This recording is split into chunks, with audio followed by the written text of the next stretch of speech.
this lonely place and forget the stir of my restless race. Forget the woes of human life, the bitter pang and the constant strife, the angry word and the cruel taunt, the sight and the sound of guilt and want, and the frequent tear by the widow shed when her infants ask in vain for bread.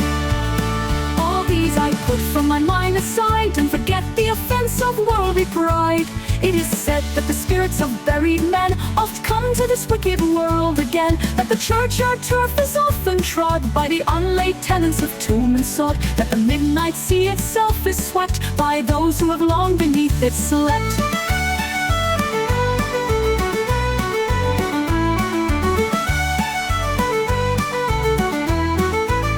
And they say of this old mossy wood, whose hoary trunks have for ages stood, that every knoll and dimlit glade is haunted at night by its restless shade. It is told that an Indian king, whose name hath perished long from the scroll of fame, and whose 1,000 warriors slumber low in equal rest with the spear and bowers, wont to pursue the fallow deer, and hold his feasts and make merry here, and seek his repose in the noontide heat by this noisy brook at my very feet. And here at the close of his stern strife he finished his rude and unquiet life. It is said that on moonlight nights the gleam of his battle spear flits over this stream, and they say there's a shiver along the grass where the restless feet of the spectre pass, and a rustle of leaves in the thicket's gloom when he nods his dusky eagle plume. And methinks I have heard his war horn bray like the call of waters far away, and the arrow whistle along the glade where the chieftain's giant bones are laid.